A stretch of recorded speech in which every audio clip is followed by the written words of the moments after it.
Sejam todos bem-vindos a mais uma apresentação da turma de Gestão Pública do IFRO, Polo Zona Norte, Porto Velho.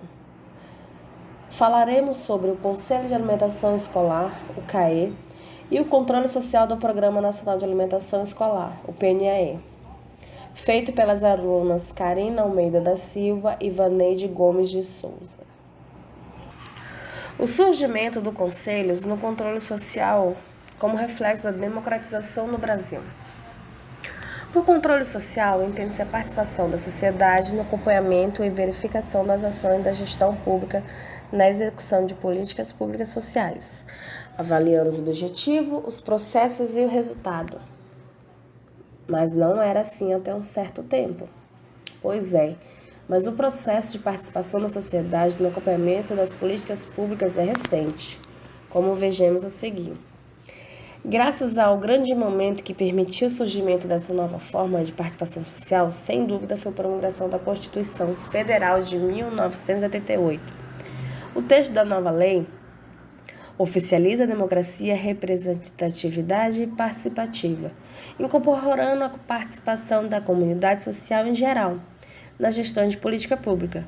Por conta disso, nesses últimos anos, diversos mecanismos de participação social vêm sendo implementados em nosso país, com o lançamento participativo, o plebiscito e a iniciativa popular legislativa, que comprova esse novo espírito constitucional.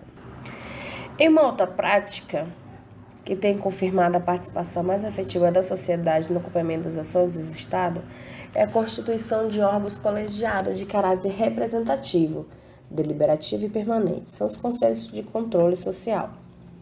Na verdade, nos últimos anos, ocorreu uma verdadeira explosão de criação desses órgãos, com o Conselho de Saúde, o Conselho Tutelar de Direitos da Criança e do Adolescente, o Fundeb, entre outros. Igualmente importantes são os Conselhos de Educação Federal, nos estados e municípios, os conselhos escolares que podem exercer o papel de formuladores de política pública, junto com o Poder Executivo. É inegável que a Constituição, a efetiva atuação do Conselho, possibilita a participação da sociedade no interior do próprio Estado. Atento a uma questão, o Ministério da Educação vem estimulando a organização da sociedade civil e sua participação no planejamento, acompanhamento e avaliação das políticas públicas locais por meio de implementação de programas que visam a criação do mecanismo de controle social em lugares remotos desse Brasil. Os programas do MEC propiciarão o primeiro exercício e experiência de gestão democrática e participativa para muitos cidadãos brasileiros. Com isso, a principal finalidade do CAE é o acompanhamento e assessoramento às entidades executoras do PNAE, nas aplicações de recursos financeiros transferidos pelo governo federal à conta do programa. De maneira mais específica, o CAE foi criado com o objetivo de acompanhar, monitorar e utilizar os recursos financeiros do PNAE repassados para a entidade executora, zelando pela qualidade dos alimentos a serem utilizados na alimentação escolar, desde a compra até sua oferta, observando sempre as boas práticas de higiene, bem como a aceitabilidade dos cardápios oferecidos e ainda a fiscalizar a oferta dos alimentos aos alunos e o processo de prestação de contas do recurso do programa, tanto que é uma das exigências do PNAE para que todos os municípios e o Distrito Federal e os estados recebam recursos federais para alimentação escolar e a constituição do CAE. Com isso tudo, veremos a composição e os critérios para a indicação dos membros do CAE. O Conselho é criado por meio de um instrumento legal, próprio de cada estado, município ou Distrito Federal, no âmbito das respectivas jurisdições. Então, cada entidade executora buscará criar o CAE de acordo com as leis existentes. Como é formado a composição dos membros? Um representante do Poder Executivo é indicado pelo prefeito ou governador.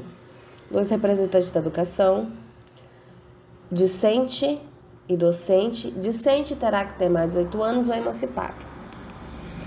2 representantes de pais e alunos indicados pelos conselhos escolares e 2 representantes indicados por entidades de serviços organizadoras, igrejas, sindicatos e associações, escolhidos também por meio de assembleia específica registrada em ata. Com a escolha, passaremos para a nomeação de cada membro. Da posse de indicação de todos os representantes de cada segmento, no caso do CAE municipal, O prefeito deverá formalizar a nomeação por meio de portaria ou decreto, que deve ser publicado no Diário Oficial, em jornal ou divulgação por meio de fixação em lugar público de grande circulação. Publicado o ato, os membros deverão tomar posse e realizar sessão específica para as eleições de presidente e vice-presidente. O exercício do mandato de cada conselheiro é considerado serviço público relevante e não remunerado. A duração do mandato dos membros é de 4 anos, podendo haver recondução de acordo com a indicação de seus respectivos segmentos. O conselho deverá ser renovado ao término de mandato e o procedimento deverá ser feito antes da data do término do mandato, para que haja tempo suficiente para providenciar as indicações e nomeações necessárias para a posse dos novos conselheiros. Esses dados são referentes ao CAE e deverão ser registrados pela escola no cadastro informatizado do CAE virtual disponível no site da FNDE, do governo. E ainda é importante lembrar que a escola deverá encaminhar à FNDE no prazo máximo de 10 dias úteis a conta da data do ato de nomeação, cópia dos nomes dos conselheiros, dos oficiais de indicações representados pelo Poder Executivo, das atas que comprovam a indicação dos demais membros provenientes do segmento, representados no CAE na data da eleição dos respectivos presidente e vice-presidente.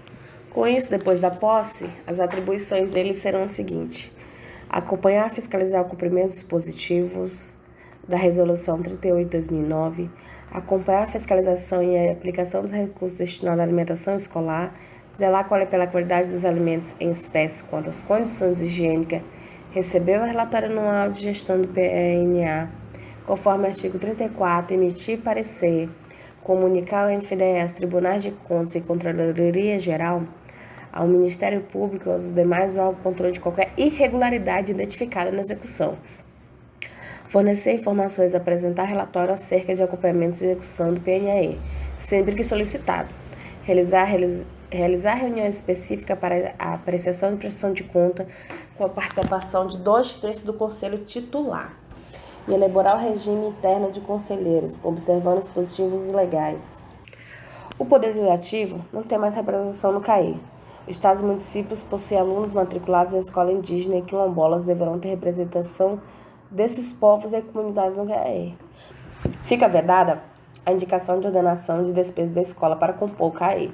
As escolas que possuírem mais de 100 alunos são responsáveis para compor o CAE de até 3 vezes o número de membros, ou seja, até 21 conselheiros, desde que seja obedecida a proporcionalidade na representação dos diversos segmentos.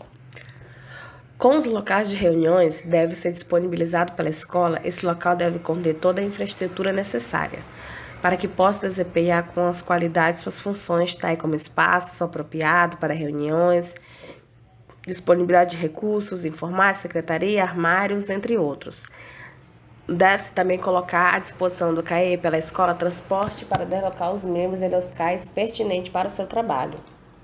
A escola deverá fornecer ao CAE, sempre que solicitado, todos os documentos e informações referentes à execução do PNAE em todas as suas etapas. Cópias digitais, licitações, contratos de fornecedores, extratos bancários, cardápio, documentos e tudo mais. O mandato do presidente e vice deverá ser coincidente com o do conselho. O presidente e vice poderão ser reeleitos uma única vez. Uma vez escolhido o dirigente do CAE, é a hora de elaborar o regime interno, que, como já dissemos, deve contemplar as competências descritas anteriormente, as seguintes disposições da Lei 11.947 de 2009 e a Resolução 38/2009 dos municípios diretrizes do PNAE. Com relação à substituição dos conselheiros do CAE, mediante renúncia expressa do conselheiro por deliberação do segmento representado, pelo não comparecimento às sessões do CAE, observada a presença mínima estabelecida, que é de 2/3, e pelos descumprimentos de disposições previstas, eles serão desligados automaticamente. Com isso, o CAE deverá se reunir ordenadamente uma vez por ano, para apreciação de prestação de contas e emissão de respectivos pareceres conclusivos. Nessa reunião, deverá estar presente no mínimo 2/3 do Conselho Titular. Como informado, quando acontecer a substituição de algum membro do CAE, a escola deve encaminhar ao FND as razões documentadas com o termo de renúncia ou com a ata da sessão plenária que deliberou a substituição, caso haja afastamento definitivo de um membro titular do CAE. Pela descrição do CAE, as representações e suas atribuições Em funcionamento, pode garantir que esse Conselho garanta a participação efetiva da sociedade no acompanhamento e execução da maioria das políticas públicas na alimentação escolar no mundo. Com isso, a sociedade ganha, exercendo de maneira organizada. Com tudo isso que foi informado, o CAE tem papel importantíssimo no âmbito do PNAE. Ele tem finalidade e atribuições bem definidas e compostas por um representante do Poder Executivo, 2 representantes da educação e 2 representantes dos pais dos alunos, mais 2 representantes da sociedade civil. Portanto, são ao todo 7 membros. Entre as principais atribuições do CAE são o recebimento e análise de prestação de contas, enviado por entidades executoras após análise do CAE. O parecer conclusivo, demonstrativo, sintético anual. Físico e financeiro deverão estar anexados na Resolução 38 de 2009 do Conselho Deliberado do FNAE. Obrigada a todos. Esse foi mais um trabalho realizado pela turma de Gestão Pública do IFRO, composta pelas alunas Karina Almeida da Silva e Vaneide Gomes.